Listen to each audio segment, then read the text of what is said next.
This episode is brought to you by LifeLock. The holidays mean more travel, more shopping, more time online, and more personal info in places that could expose you to identity theft. That's why LifeLock monitors millions of data points every second. If your identity is stolen, their US-based restoration specialist will fix it, guaranteed or your money back. Get more holiday fun and less holiday worry with LifeLock. Save up to 40% your first year. Visit LifeLock.com/podcast. Terms apply. This episode is brought to you by NFL Sunday Ticket on YouTube TV. Catch every moment of your team's playoff push with NFL Sunday Ticket on YouTube TV. You'll get amazing features like multi-view, and right now, it's only $49 for the rest of the NFL regular season. So give yourself the ultimate gift this holiday season. Get NFL Sunday Ticket for $49. Sign up now at youtube.com/Sunday Ticket. Device and content restrictions apply. Local and national games on YouTube TV. NFL Sunday Ticket for out-of-market games excludes digital-only games. Hey Giants fans, this is Chris Franklin from NJ Advanced Media, and welcome to the Talk is Cheap podcast. The show is where we discuss all things related to the New York Giants. Now, before we begin, I want to remind you that you can read our content on NJ.com/Giants, and make sure to bookmark that to get the latest Giants news and analysis. Today, I'm joined by Giants beat reporter Darryl Slater. We hope you all had a good holiday season. Well, I know for the Giants heading into it, it was a little stressful after they got blown out by the Atlanta Falcons 34-7, and they have one more home game coming up this Sunday against the Indianapolis Colts. So we're going to get all into that a little bit later. First, we're going to go to Darryl. Darryl, how you doing, man? I'm doing well, Chris. Good to be with you as always. It's fun, man. I appreciate it. Thank you for joining me, and let's get right into this. Yesterday was the start of Hanukkah and Christmas. And, we're in a giving mood here at Talk is Cheap, and we want to give out some gifts for some prominent Giants figures in the organization. And if we're going to we're going to tell one thing that we want to get for four different people in the organization and what they think they can do better from here on out, especially for the rest of this season or next or what have you. So, Darryl, I want to start with you this one. If you had to give a gift to John Mara, what would it be? Well, I would say a regime that can actually produce a winner. I know that's quite literally easier said than done, as the Giants have learned since their last Super Bowl championship. Of course, they've gone through now on their fourth head coach, their second general manager. So John Mara and Steve Tisch are 0 of 6, really. I think it's pretty obvious that Brian Daboll and Joe Schoen have not worked out so far, and it would take a real miracle to turn this around, beyond just drafting a quarterback number 1 overall. And at 2-13 now with the franchise record, 10 straight losses. They're going into their home finale against a Colts team that is going to try to win. Obviously, it's still desperate to try to make the playoffs, and an opportunity here, and really not opportunity, but a possibility that the Giants could go winless at home for the first time since 1974, when they went 0-7 in the Yale Bowl. Never gone 0-9 at home, obviously. So I would say maybe the ability to find the right people, because John Mara and Steve Tisch have not been able to do that really since they fired Tom Coughlin after 2015, and then Jerry Reese followed him out the door 2 years later at the end of the 2017 season. So it's been obviously a terrible stretch here for the Giants, and this is the worst of it all, really. I mean, if they lose out, which many of their fans at this point want them to do, because these games are meaningless, they have controlled their destiny for the number 1 pick since the Raiders won on Sunday against the Jaguars. Then the Giants will obviously have the number 1 pick, and at 2-15 will have the second worst record in the history of the franchise in 100 seasons now. Worst since 1966 when they went 1-12-1. But again, I think even though this is not a sure thing year for quarterbacks, Giants fans want that number 1 pick and the opportunity for whoever the GM is to get the preferred quarterback. So for John Mara, the ability to land some competent hires for a change. It's crazy. You mentioned like all that history stuff. For your 100th season, you think it would be, you want to have something good, and yet they seem to be finding all the worst parts of their record book and then trying to do it as the season closes here, especially at home. For him, I'm going to take a cue from the Wizard of Oz. I'm saying I hope he has the courage to move on from both Shane and from Brian Daboll, because I'm still I still remember the comments, and I'm hoping he still sees what's going on now with everybody not showing up to games, with what's going on with this team, with the inability for the offense to consistently get things clicking, the defense, secondary, all these draft picks that they made, that they move on from this. And I hope he doesn't turn things around and go, you know what? I don't want to be looked as a guy who just gets rid of coaches and general managers too quickly because I haven't done that. I just hope he maintains that courage to say, you know what? No, I'm moving forward. I'm cleaning the house. Let's get this thing started again and right the ship, because A, I'm losing too much money right now, my merchandise, parking, and everything else, because nobody's showing up. And B, I want to make sure they have a winner here long term, because those Super Bowl trophies that they had, that he's experienced and everything else, to get extra dust as more and more years go on. And listen, he went to playoffs a couple years ago. We know how New York is, how North Jersey is when you're not winning. I think he wants to rinse away that feeling right now. It's a bad spot. All right, next person we're going to talk about, Joe Shane. What are you getting him? Um, well, I guess job security would be the one thing that he needs immediately. I mean, we can't even think about, so I'll just focus on that. I guess we have to presume he's back, before we can even talk about his ability to pick the right quarterback, whether that's Shedeur Sanders or Cam Ward, in a year when the this is not an elite quarterback draft. So I would just say that, I think he needs some sort of, divine or Santa like intervention here to save his job, because the product on the field is not good enough. Obviously, I mean, they 6-11 last year, 2-13 this year. 8-24 if you're bad at math. And I know everyone, said, look, that, and even Joe Shane has said that first year, 9-7-1, the playoff win in Minnesota, was a little bit deceiving. They thought maybe they were closer than they were. They did things like go out and trade for Darren Waller. Obviously, the Jones contract, it wasn't necessarily a win now move. It was the wrong move. They should have franchise tagged them. They should have signed Saquon Barkley. We all know that now. But uh, so maybe that, okay, maybe they got lucky a lot that first year, right? So, but even if you're saying we're not as close as we thought we were, but I mean, to be this bad at this point, and I know they kind of threw the towel in at 2-8 by cutting Jones, or benching him, granting his request for release. Um, Still, I mean, there's so many ways in which the product outside of the quarterback is just horrendous on the field. I mean, look at his best draft picks. I mean, that's where you want to set the foundation. In year three of a rebuild, you should have the foundation set by your premium picks in the first 2 years. I mean, you're talking about Kayvon Thibodeau, underwhelming. Evan Neal, bust. Deontay Banks looks like a bust. John Michael Schmitz, struggling. Josh Azudu, third-round pick, should be a starter. Can't even get on the field with injuries. These are all things we've been over. So the track record has been really, really bad. And you alluded to it in your answer about whether John Mara will have the courage to fully clean house. Um, and I think, a legit argument could be made that for many reasons, that he should, because look at who are you going to draft, or who are you going to attract, I should say, as a head coaching candidate among like really good candidates, if you're bringing back a hot seat GM and Joe Shane, who's put together just a horrendous roster. So I think it makes a lot of sense to get the quarterback, the GM, and the coach, especially the quarterback and the coach, on the same timeline coming in. Um, I know it's, not easy and not something he wanted to do, but again, you look at 2020 and they bring back Dave Gettleman for a third year after he had done a poor job. This would be Shane coming back for a fourth year. Um, and you hire Joe Judge, a guy who nobody else wanted. No one was pursuing him, and it was a disaster. So we've seen the drawbacks of bringing back a hot seat GM, or a GM who has made terrible moves. Now, to be fair to Dave Gettleman, I mean, the Giants' best players are his guys, but he did make many more bad moves than good moves. So, yeah, I would just say that Joe Shane needs some, outside force to hand him job security, because his own accomplishments or lack thereof on the merits alone, it's just, you can't make a legit argument for him at this point.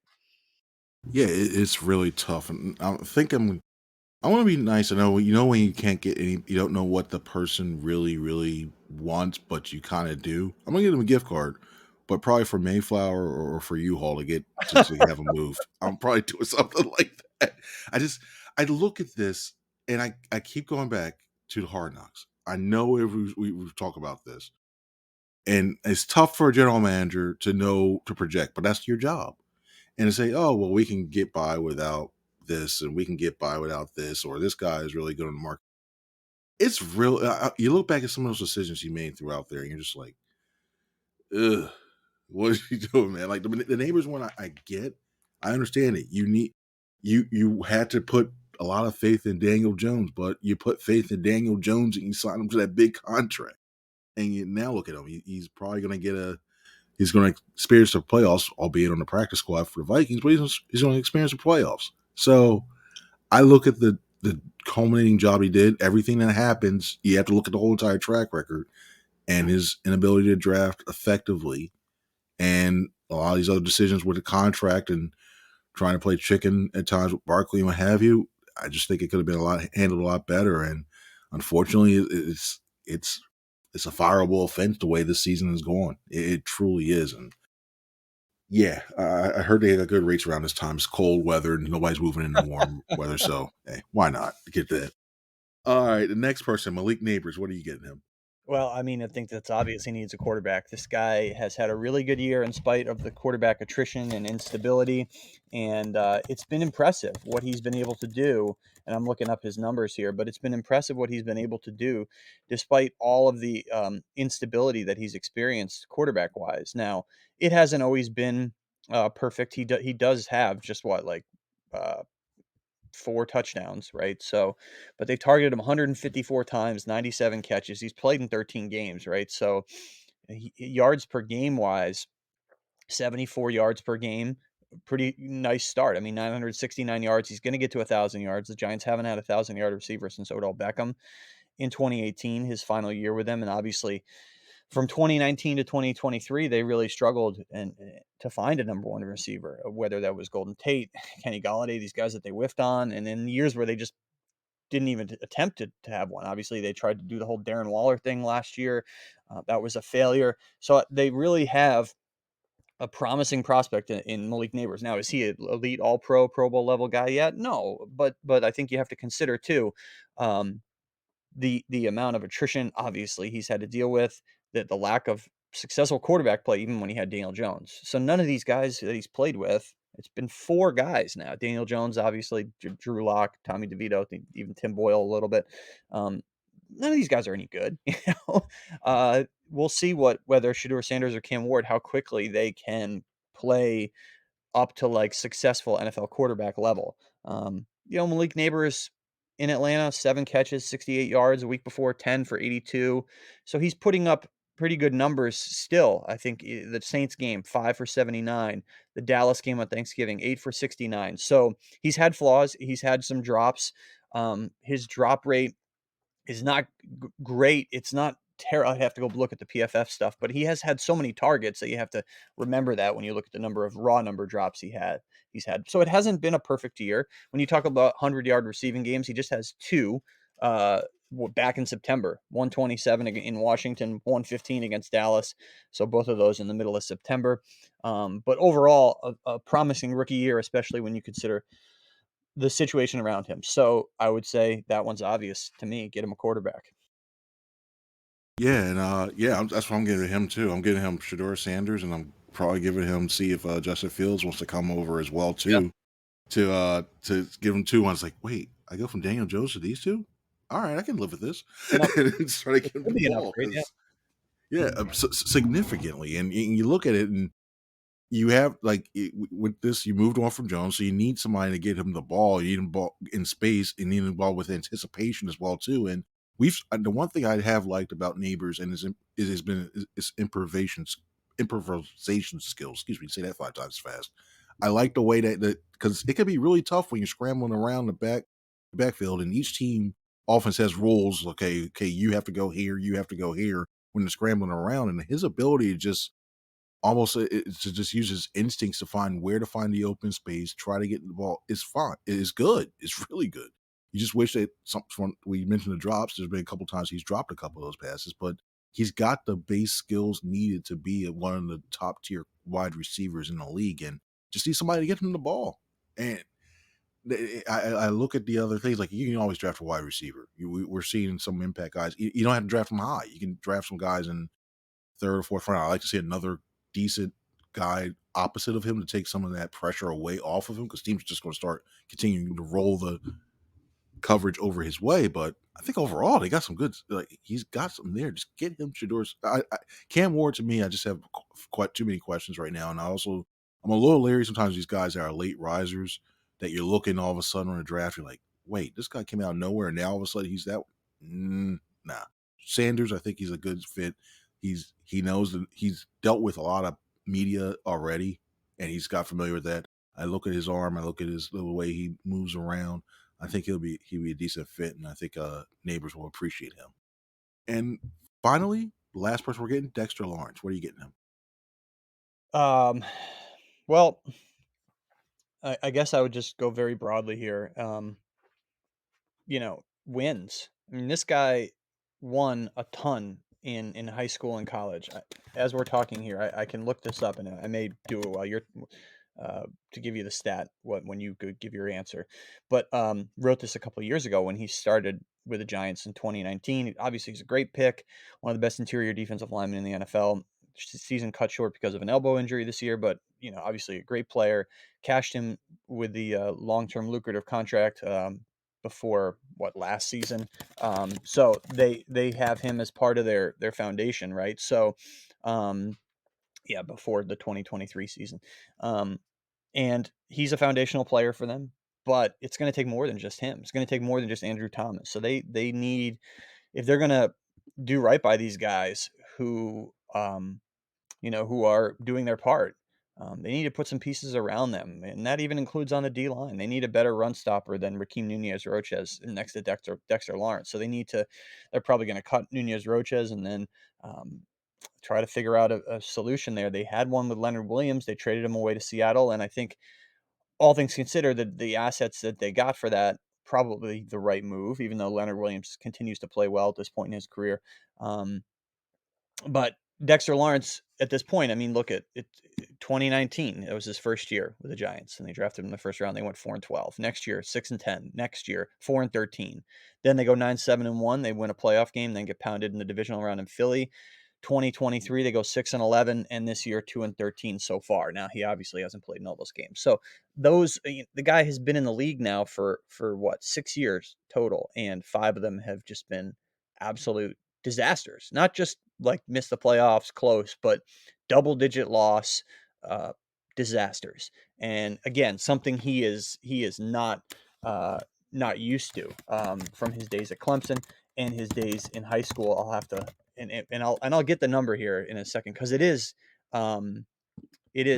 really impressive, like what his quote unquote win total was. Obviously, he played on teams that had other really good players, so that's part of that, obviously. But I wrote a story here in 2019. This is August of 2019, right before his first season. He said he wanted multiple Super Bowl wins with the Giants. That was his goal. Set high goals. I mean, won 2 championships, national championships at Clemson. And the headline I actually wrote is why his winning background is perfect for the rebuilding Giants. So in his final 2 years in high school, he went to high school in North Carolina. His team went 27-2 in his final 2 years. Before that, they may not have been as good, which is why I lumped it in. And then 3 years at Clemson, it was 40, it would have been 42, 41-3. So 68-5 over a 5-year stretch from his final 2 years of high school to 3 years at Clemson, when they obviously were in their dominant years and winning championships. So that is obviously you're in the NFL, you're never going to come in and have that kind of success in the NFL ever, anywhere, over a 5-year stretch.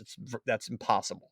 But to go from that to what he's gone to is, you feel for the guy. You really do, because he's done his part. He's put in the work. He's been a tremendous player who's developed. It's not like he was a sure thing coming in.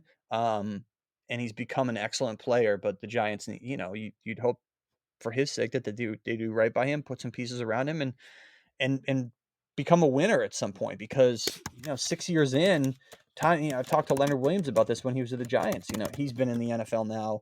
This is his 10th year. So guys can still play well later into their career like that. But you snap your fingers and you're in year 7 already. And that's what's going to be the case for Dexter Lawrence next year, year 7. And he'll turn 28 years old in the middle of next year. So still got some years ahead of him, but certainly, I wouldn't say not as many years ahead of him as behind him. Maybe he plays 12 years, but yeah, I'm sure he feels a sense of urgency more than before, which I'm sure he felt it before too, to want to win. Let's win already, right? That type of thing. So that's what I would give him. That's a very good gift. That's a very good gift. One thing I'm probably gonna give him is, you have the like you see in some of those offices where it has like inspirate those posters to say inspiration or determination. Or I'm gonna give him one that says patience, Yeah. because you look at a guy with what he's done. To me, I know it's an outside shot. I think he could be one of those guys we're talking about when all said and done. He had a gold jacket in Canton. He'll be a back end. I think he's deserved that. He's put up great numbers. He's been an impact player, and he's been one of the best Giants at that position ever. And I look at the way that you look where his team is now, and you look at this defense, and he's done. I think the defense, the second besides secondary defense, is actually solid. In my opinion, on that one too. Secondary's been oof. That front seven's good, and you don't know, like as you mentioned, you don't know how much time you have left. And when you have a guy, he's been patient enough. He's signed the extension. He knows he wants to be here. But when you get a guy in the later years who's been that really good, he starts looking like, you know, I want to win a Super Bowl at one point. I want to get a championship. And that's when you start to go like, well, I had a good run. Let me go ahead. Like Zach Ertz with the Eagles. When they were bad in 2020 and he wanted a new situation, he asked for a trade. He got it for the Cardinals. You hope it doesn't ever come down to that point with him.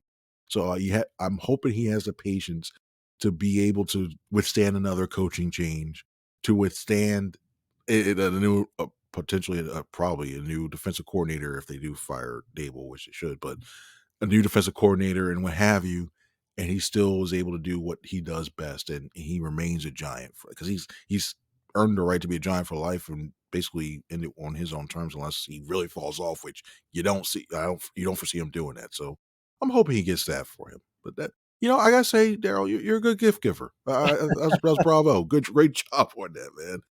Let's go move on to some other news that are around there. Pete Carroll has reportedly shown interest in returning to coaching, the former Seattle Seahawks head coach, and also at USC and collegiately. He wants to get back on the field and the sidelines, and the Bears were mentioned as a potential candidate for him. I'm going to ask you: do you think the Giants should reach out and convince him to coach here? Yeah, I wrote a post on that for this morning, actually, just building off of what the report from Adam Schefter yesterday saying. Yeah, obviously, it's pretty clear Pete Carroll's agent's trying to get his name back out there and saying, he wants to coach again, which we knew. I think we knew that pretty much immediately after. He never really couched it as a retirement. I think he said, even when basically the Seahawks, not even basically, they fired him, and he said, I still have a lot of energy left, and he won a ton. I mean, you talk about from 2001 at USC when he started there till '09, and then 10 to 23 with the Seahawks. Won a ton, 3 championships, 2 in college. Won the Super Bowl at MetLife Stadium and after the 2013 season. So yeah, we've seen the report linked him to, didn't really link him. It said he was interested in the Bears job. Are they going to be interested in him? I don't know. Probably not as much as they're interested in Ben Johnson, who also is willing to listen. Of course, he's willing to listen. Why wouldn't these guys? Of course, they're going to listen because if nothing else, it gives them leverage to make more money from another job. Either way, I think that probably Ben Johnson makes the most sense for the Bears, just because of what they need to do to develop Caleb Williams. Obviously, Pete Carroll and his offensive staff, and he's a defensive-minded coach, obviously, oversaw the development of Russell Wilson in Seattle. His 75th overall pick, round 3 pick, and became a great player. Still a really good player. So you give him credit for that. Obviously, the age is a factor. He's a year older than Bill Belichick. Um, so he'll be 74 next year. I mean, that's pretty old. I mean, is he going to be your long-term solution? The Giants have changed coaches so many times now in recent years, especially if they do it again. It'll be, 2 and out for McAdoo, 2 and out for Shermer, 2 and out for Judge, 3 and out for Dable. Do they want to go and hire a coach who may only be there for 3 years just because of age? I don't know if it's a great fit because of that. Where it would be a good fit and a trait that I think that they should look at, whether it's Pete Carroll or Mike Vrabel, is hiring a coach, and there's not a lot of options out there that fit this, right? Hiring a coach who's won before. Pat Shermer had been a head coach before. Of the 4 coaches the Giants have gone through post Tom Coughlin, only Shermer had been a head coach, and he did not win, obviously. He was 9-23 in Cleveland. It was a terrible hire when the Giants hired him. So he had a small head coaching track record, and it was filled with losses. That's not the case for Pete Carroll, obviously.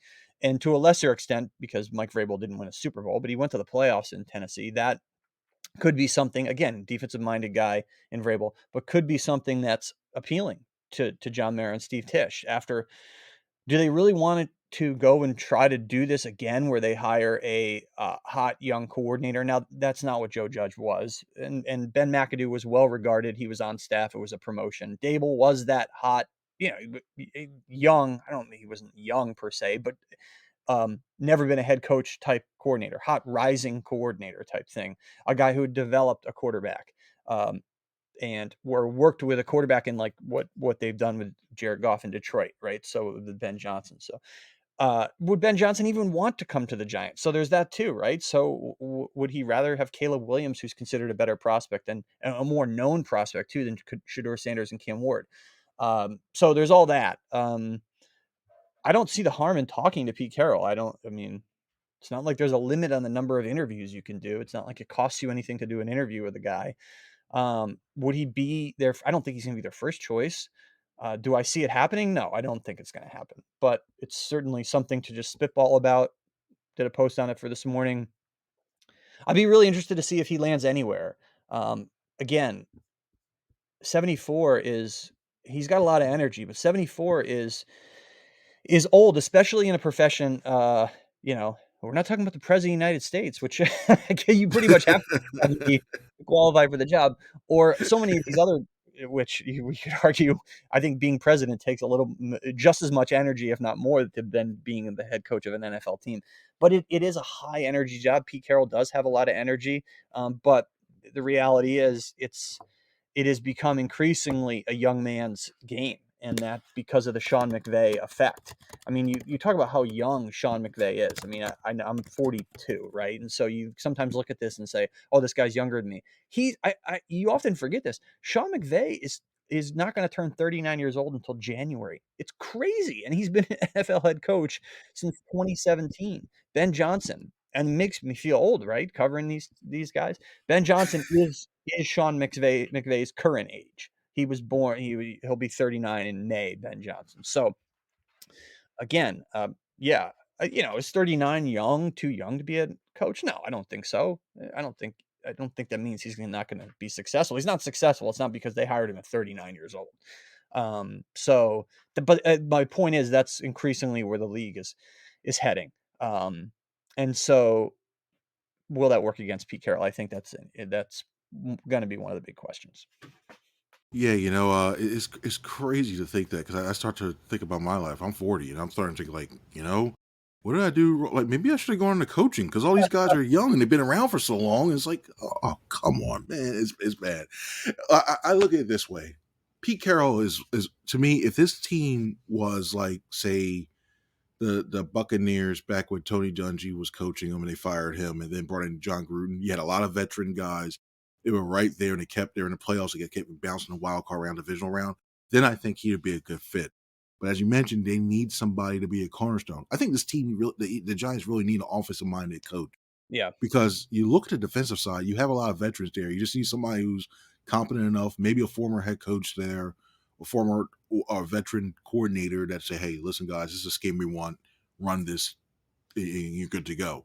When you look at the offensive side, though, you need to have a foundation if you really want them to build up teach this quarterback and build a foundation around them and really get to mold them into what they want the vision for that team, the offense to be at. Because also, if you hire a defensive coach, you have to get an offensive coordinator. They're going to be poached and you do well. they're gonna be poached, and then you're back in the same spot again. And it's not always a exact science finding a good offensive coordinator and keeping that in office, as we've seen around here. So, yeah, Carroll, I don't know I don't think he gets hired in the cycle. I think he if he didn't have those troubles back at USC, I think maybe he'd be back in coaching collegiately. But I think I just don't see him getting back to the coaching game. And you're right.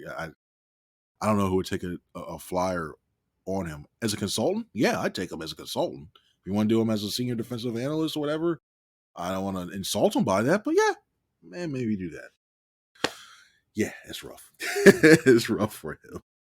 Now, finally, I'm going to ask you a question I did. Ryan Novozinski, another Giants beat reporter I did last week. I thought they would. I really thought the Giants could have messed up things and beat the Falcons, especially with a rookie quarterback. And yeah, 34-7 definitely turned out to be a bit wrong on that one there. But they're coming in to face the Indianapolis Colts 7-8.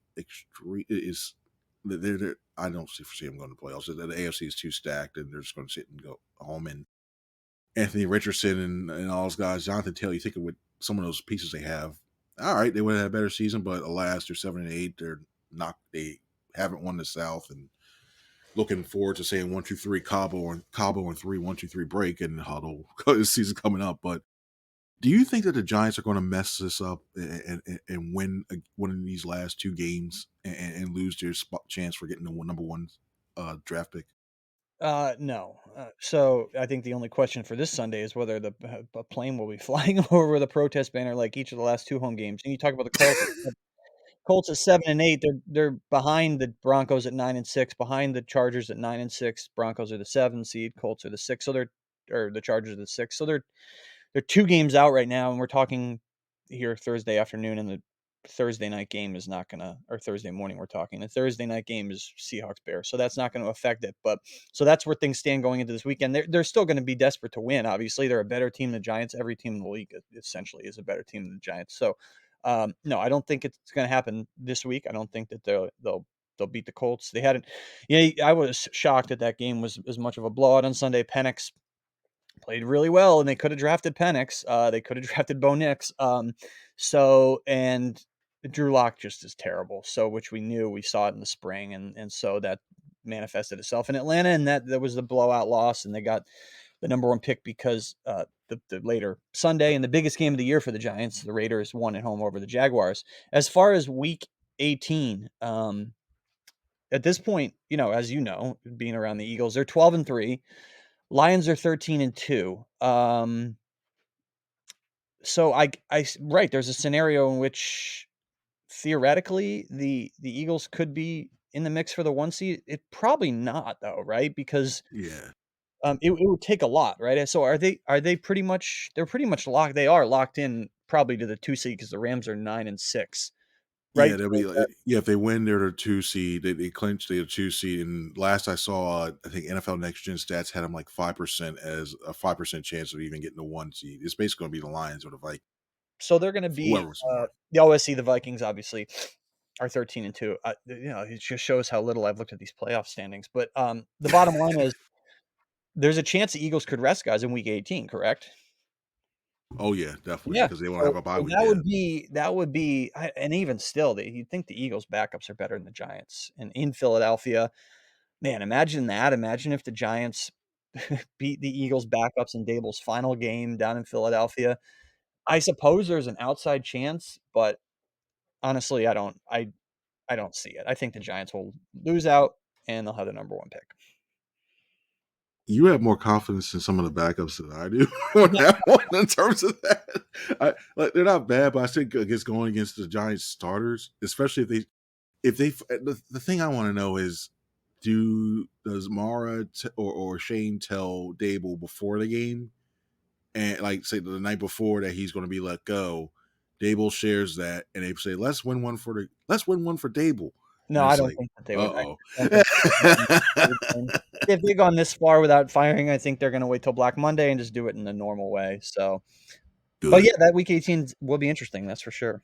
Yeah, yeah. I think they will lose. I think the Giants lose out still, but yeah, I think it'll be interesting for you. You get to go get to look at all the draft scenarios and start talking quarterbacks, which is fun. But yeah, That'll be good stuff. So, Darryl, I want to appreciate you. Thanks again for hopping on. And thank you all out there for listening to the show. Make sure to read Darryl and Ryan's work on NJ.com/Giants. They'll have everything coming for this upcoming game against the Colts. So, for Darryl, I'm Chris. Everybody have a good one. See you.